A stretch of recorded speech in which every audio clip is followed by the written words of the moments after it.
Good morning, good morning, good morning, good night, good evening, whenever you are watching this. This is going to be our POMcast four, as I will be out of town. We're looking at the audio issue that we have been happening, and I think the culprit, believe it or not, comes down to that waiting intro scream with the clock. Believe it or not, that was causing a frames. I just stopped them and it's not really dropping too much anymore.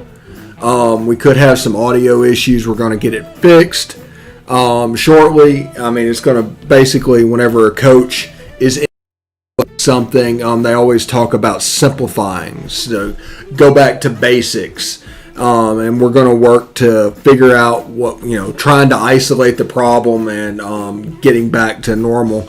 But it's not frames in this scene. That just dropped like 30. So I don't know what is exactly what is causing. We're cause and effect, and we're keeping this going as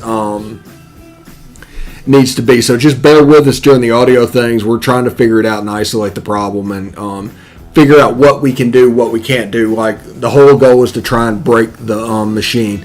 Anyway, if you want to follow us on Twitter, you can follow us at the Stephen Willis.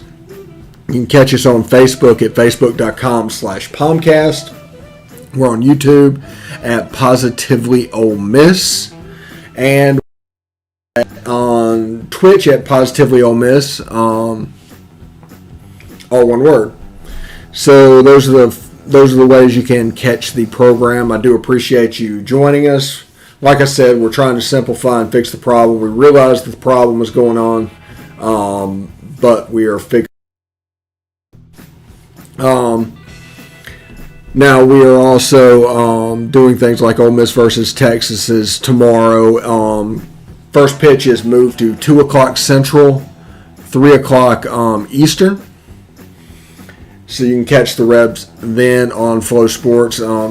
Basically, if you haven't done it yet through the weekend, and Texas is the only thing that's left to get, do not spend $30 on the product. It is not worth $30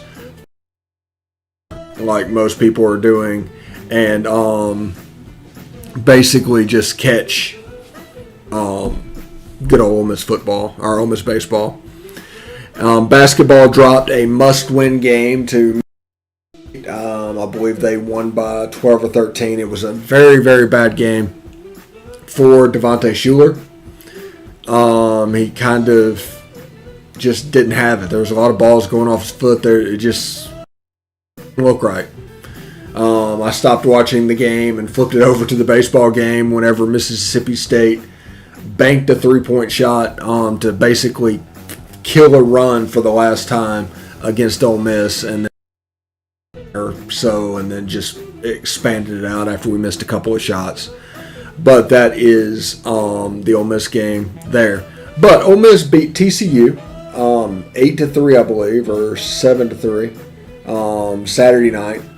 They just got done beating Texas Tech 5-4, and they've got Texas tomorrow at 2 o'clock. And it's not that much of a stretch to think that if Ole Miss wins that game, the Texas game, that's 3 straight top 10 wins against 3 straight different top 10 teams. Come the next poll, Ole Miss could be ranked number 1 in the country. Now, it's going to be up to Derek Diamond and the number 3 starter and all that tomorrow. But there is a legit chance for that to happen. Ranked number 1 going into week 2. They won 18 straight games. The last time they lost was the season opener last year. Now, I don't know if you've ever said that about Ole Miss sports, but that was there. The last time they lost was the season opener last year against the first-round draft pick at pitcher. Jacob Gonzalez hit a home run today. He has been the unexpected star of the tournament for Ole Miss. very smooth at shortstop. Obviously, just a fantastic player. But a true freshman playing shortstop at Ole Miss, you figure he'd be pretty great because the list is, it's not that hard to see. Then whenever you're a freshman at shortstop, you're a pretty good baseball player.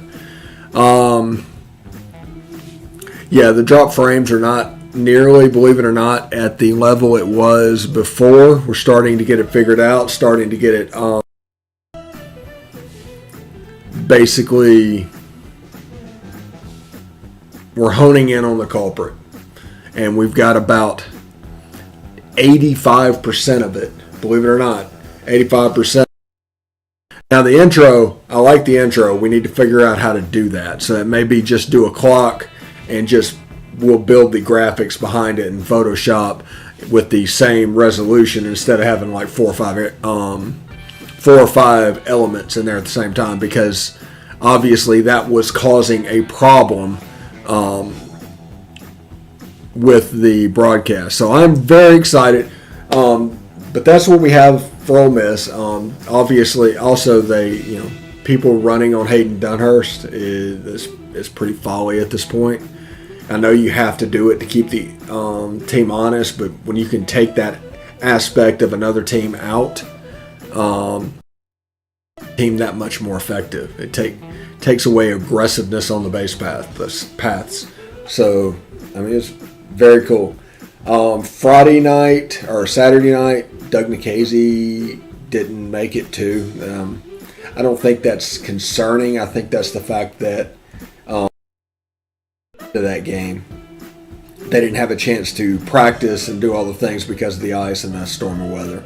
It's nothing to be concerned about there. Gunnar Hoagland getting the W tonight. Obviously put together a stellar performance, and it'll be up to Derek Diamond to replicate that tomorrow. So, Ole Miss has a chance to go 3-0 in Texas tomorrow. First pitch against Texas is 2 o'clock Central Time, 3 o'clock Eastern Time on Flow Sports. If you want to watch it and you haven't already and you haven't figured it out, it's going to cost you.